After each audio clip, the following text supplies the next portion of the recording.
Megan, and today I'm going to do a chatty video about awareness and shopping and all that good stuff, because if you were part of my live stream, live Q&A the other day or week at this point, all the days are blurring, I was talking about how my problem is shopping. Like, I can declutter like everything. Like, I don't have a problem letting things go. I know that a lot of people struggle with that, including my family, and I just can't relate. I'm just like, get rid of everything, I don't care. But my problem is shopping and accumulating, and just unnecessarily, because I have so much that already does the job. So these are just some notes that I wrote down about awareness, and I feel like this can stem into so many different like ideas and other videos. So if you have any like thoughts or questions related to this, let me know. And I just want to keep these videos coming about like different like emotional, psychological things that I have tried to do or struggle with, because really I want to help you guys. I am still going through the process, and like I've said, I will always love to shop. I always have and I always will, but I am just trying to realize more and more about myself and just be more conscious of it and more aware. And I truly think that awareness is the answer. Like, that is the solution to the majority of our problems. Like, you have to, awareness and acceptance, I would say, are equally important. And like, there's nothing wrong with having something that you need to change about yourself, you know? So I think it's all improvements, and I don't have any problem with saying that I have issues that I could improve on. So I definitely accept my like weaknesses and my like faults and things like that, and I would rather just try to improve what I can control, because a lot of things in life we can't control, but some things we can. And with awareness, I think that we can make a lot of strides and improvements, and I am trying to change and improve, and hopefully along this journey it helps some of you guys as well. So I talked to my family also about this, and I was like, what? Like, we kept saying like awareness is so important, but it's like, awareness of what? Like, what do you have to be aware of? So first of all, you have to be aware of what you struggle with. So I struggle with being a shopaholic. I just love shopping. I could shop all the time. I don't, thankfully, anymore. Like, I barely leave my house, but online shopping has always been a really big struggle for me. It's so easy just to like quickly search on Sephora or something, but that is something I'm aware of that I struggle with. So we can talk more about like how I'm trying to curb my online shopping, because I've been doing pretty well, but like you guys know, I'm a very like obsessive, addictive person. So right now I'm really obsessed with like selling things on my Mercari. So that's what I check throughout the day. Instead of shopping, I'm like looking at my sales. So what happens when I'm not really doing that anymore? I need to find like coping mechanisms not to shop online.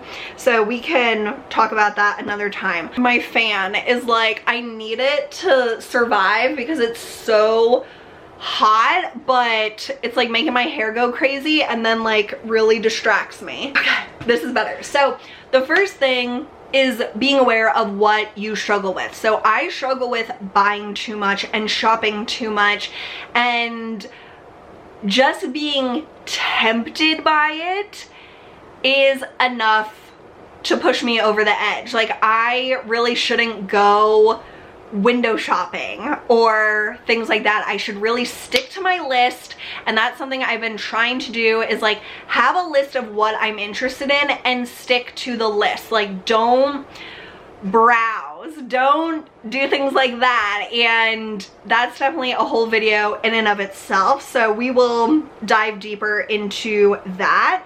But something my mom was saying is that she knows that stores like Marshalls and Home Goods are really dangerous for her because she loves like dish towels and tablecloths. Like, she has so many, and my sister has helped her declutter a lot, but no matter how many she has, if she sees one and we're at one of those stores, she will buy it like that if she likes it. And it's just like, don't even put yourself in that tempting situation. And certain stores like Marshalls and Home Goods are designed to like just have you find things and buy things that you never even thought about before or never even wanted before. And that can be really fun, like browsing around and stuff like that. But if you're really tempted by shopping and you always find something that you like I can pretty much, no matter what store I go into, find something that I like and that I want. And so it's dangerous for me to go into stores that are designed to just browse and find these random little things. So, and they're on sale, or it seems like they're on sale even though you've never seen them anywhere else. But that also gets me a lot, is like discount sites. I really try never to look at Hotlook or Gilt or Nordstrom Rack or sites like that that are kind of the same thing, just online, because I don't need anything. Like, if I want something, I'll go out and buy that specific thing. Like, I don't need to be spending hours and hours or hours browsing for stuff that I never wanted before.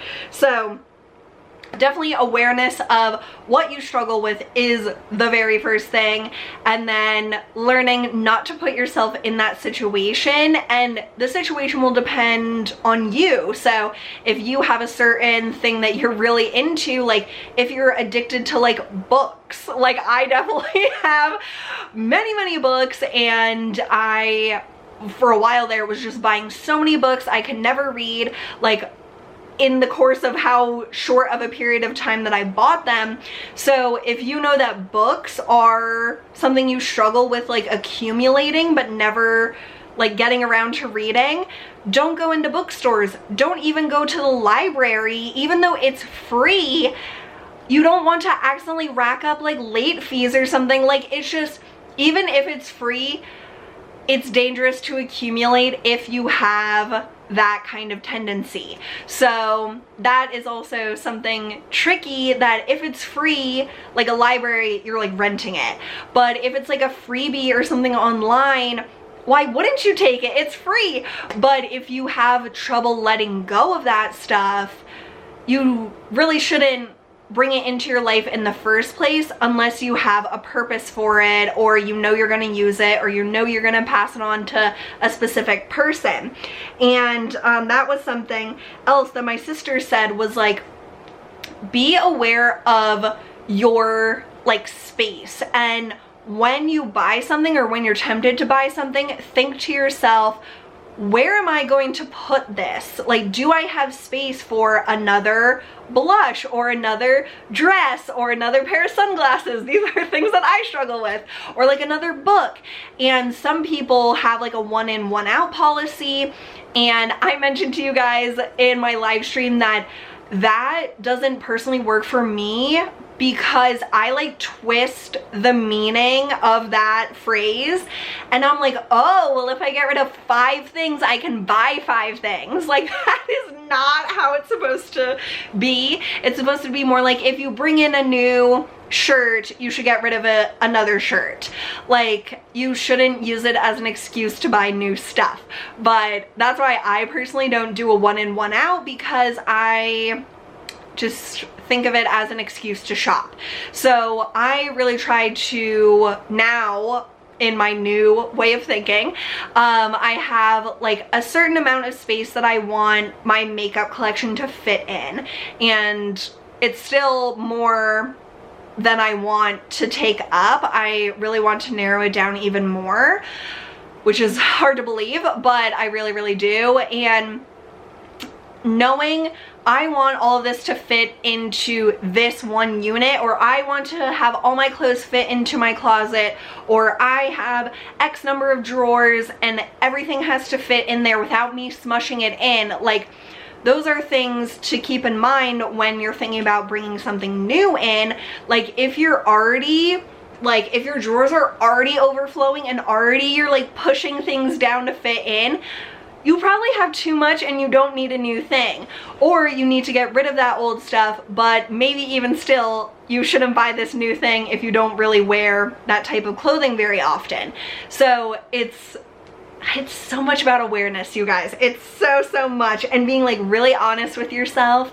And I have just loved it, like loved getting to know how I tick and how I think about things. And another really good way to like be aware of what kind of like organizer you are, especially if you like deal with clutter, is to go to the Clutterbug website. I don't know if it's clutterbug.com, but I will link it down below.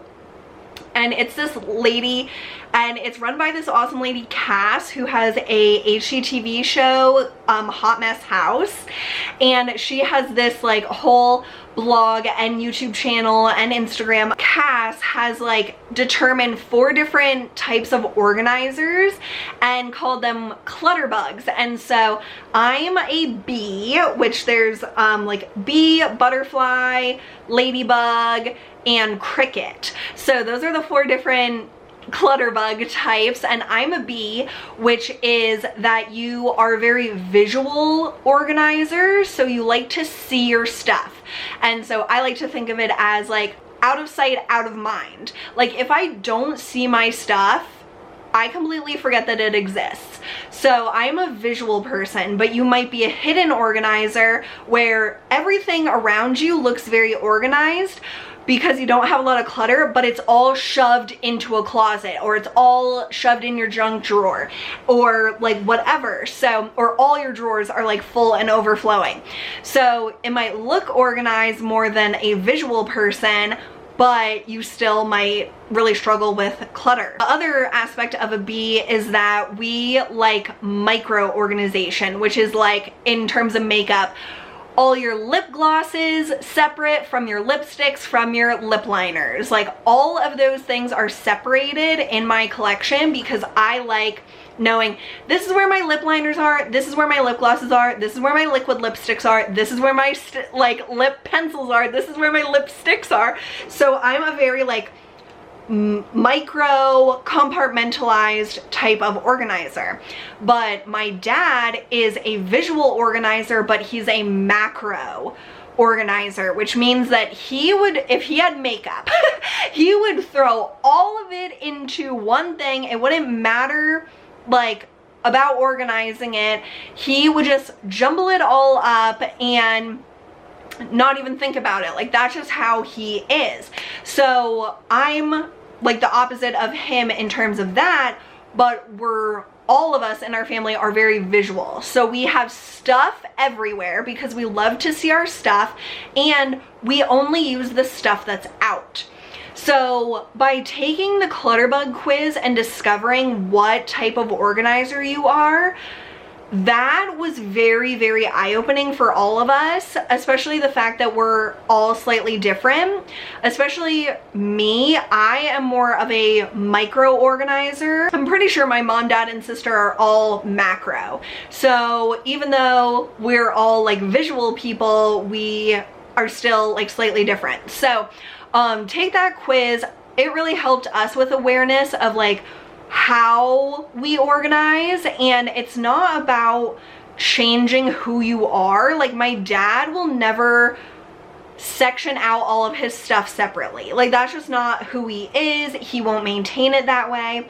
So even though I organized his closet by like shirts, like dressy shirts, like casual shirts, whatever, like I really don't think he'll maintain that because that's just not how he thinks. But when you realize like how you are as a organizer, whether you think of yourself as organized or not, it's cool to think of yourself as like what is my organization type, because it helps you not think of yourself as like, what's my clutter type or something. Like, it's more positive. So anyway, doing that quiz really helped with my awareness, and so it helped me realize, wow, this is why I love clear drawers, and this is why I like seeing my stuff, and that's why I pile up my things if I don't have an exact place to put it. So that was very, very fascinating to me, and I just love Cass's content. I get really inspired by her, so I would highly recommend checking out that quiz and checking out her content as well. Another thing to be aware of is being aware of what you already have. So I like to look at my stuff, but I don't like take an inventory of it very often, and I don't have like pictures of it on my phone or something. But if you're out and about in a store and you just like totally forget what you have at home, you might bring in something that's very similar. So especially if I'm online shopping, I try to, like, if I see something I like, I try to close out of the tab and then be like, let me look in my sunglasses drawers and see if I have something similar, or like whatever the case is. Like, I have so much stuff. I most likely have something that will do the job and that will get me through, and like none of this is essential. So just being aware of what you have, I think, is really helpful. Like my mom with her like dish towels, she didn't realize how many she had until we did a declutter. And so that has really helped her be aware when we go to like stores that have dish towels, that she's like, oh, well, I already have like 5 Easter dish towels or something, so she doesn't necessarily need another one. She might get one if she wants it, but just having that awareness is really helpful and really crucial to helping you cut back on more unnecessary purchases. So those are some things that me and my family thought of about awareness, and specifically with shopping, but also with organization. And so if you guys have any other like categories or tips about awareness or acceptance, let us know in the comments, and it might spark another whole video idea for me to talk about. So I hope you guys enjoyed this one, and I hope you're doing really well, and I'll see you very soon. Bye!